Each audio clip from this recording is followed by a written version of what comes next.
One of the caveats that I do have some personal information that I did get personally involved in was some information that had to do with the Stargates and Looking Glass, and more specifically the 2012 problem with those projects. The popular opinion of what's out there right now is that the project was shut down because there was a problem when we approached 2012.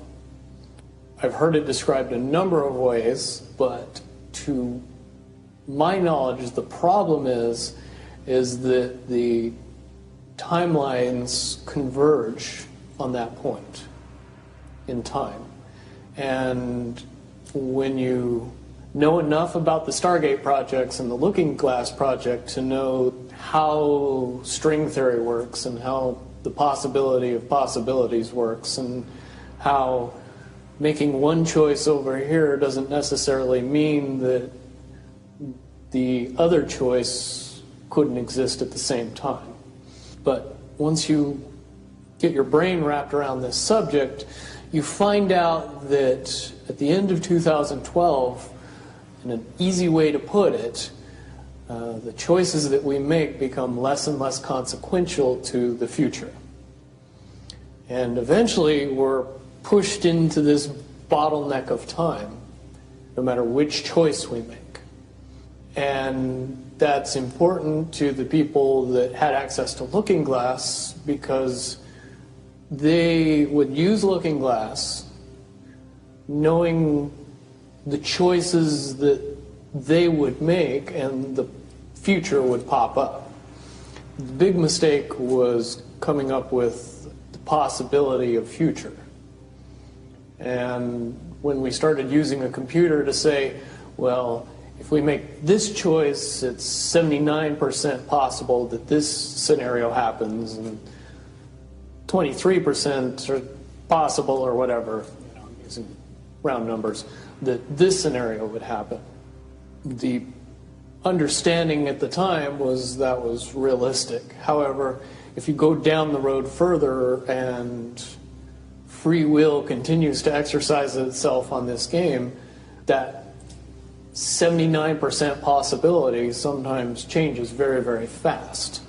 But if you look at the situation in a point of time, it seems very realistic that that's the greatest possibility. What happened was people, very smart people, began to figure out that something big was coming up. Something that made it so all the possibilities of all the future scenarios of any choice, any possibility that was fed in and observed through the Looking Glass inherently ended up in the same future. And no decision, no possibility changed past a certain point. That's the big secret. All possible timelines lead to the same basic set of history in the future. That is what sends everybody that has all of the information, that knows everything, into a blind panic. The people that know everything about Looking Glass, that have gotten all the reports and all the information, the elites of the world, probably figured out that that was the end of the game, and nothing could be manipulated beyond that point. When I was in the military, it would have been before '97 when I got in trouble. One of my particular areas that I was amazingly intuitive about is problem solving / mission planning, or more specifically, taking a bad mission and fixing it. Certainly knowing how string theory and possible futures works makes it so you can work your mind very quickly to see the reality of what's happening and decide what decisions need to be made to change it for a particular outcome. At a certain point, after they're done hearing the computer tell them this is what's going to happen over and over and over and over again, all they become focused on is how do we fix it? What I do know is that I was called in and asked to solve this problem, this timeline contraction problem. And I eventually did my due diligence and did all the investigating and basically only had one piece of information, and that was reinforcement. The computer's right. The timelines will contract down to some inevitable thing. There is an inevitable event. It's been forecast, it's been predicted, it's been fed to us in a slop trough of what they want us to believe will happen. They don't actually have control over what happens. They only have control over the reaction, and it seems that no matter what they try to do to cause their desired reaction, it's going to have an opposite effect. Much, much easier for me to explain today what that process is as opposed to back then. If I had to give it a name, I would say it's the awakening process. It's an evolution of consciousness that cannot, will not, and no matter what decisions or possibilities are injected into the equation, eventually it all resolves down to us all learning the truth and becoming aware of this massive dam of lies that has been built that keep us from knowing massive volume of information that we should otherwise possess. Essentially what happened with Looking Glass, not only did they not want people to use it anymore because they knew it was just going to burp out the same thing, but at the same time they didn't want anybody else to know what it was saying, I'm sure. Because that information was of a monumental concern when I was in the military about how to prevent this inevitability. Now, at first I thought it was end of the world. Now I see end of the world as end of their world.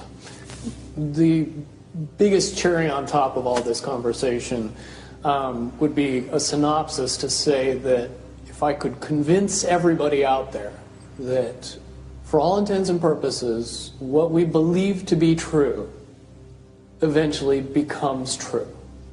If somebody convinces us that a major disaster is going to happen in the very near future, a major disaster happens in the very near future.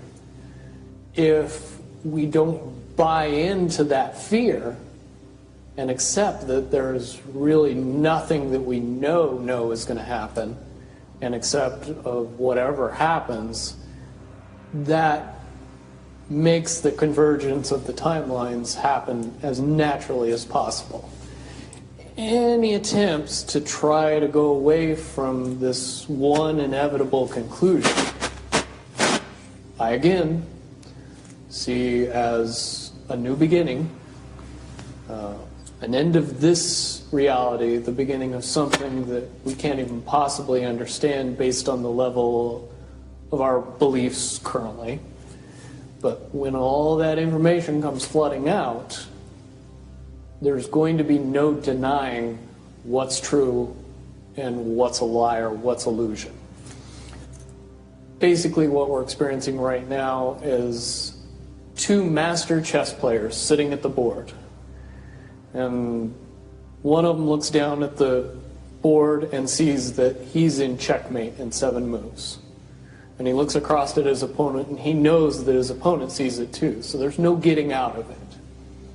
So at this point, the loser can only prolong the game. Both players know the game is over. It's only a matter of time before he does this, and then you're forced to do this, and then he's forced to do this, and eventually checkmate. We, as a race, if we could understand that the game is over, that based on the rules of the game, the bad guys have already lost, the good guys have already won. Yes, there's moves left on the table, but those moves are being forced by the player that is going to win. The only way that checkmate can't happen is if the player that's winning makes a mistake. But from all of the information that I've gathered, all of the information that's been given, all of the information that's been vetted to me, it seems pretty obvious that the good guy player on the side of the chessboard knows exactly what has to be done to win the game. And so at this point, any mistake would be all but impossible. But again, you really have to understand the game to know that the guy that's losing is lost. And I'm sure most people sitting watching a chess match between two advanced chess players know the game's over long after the two players know it's over. Because they can't see the board and see that there's only 7 moves left.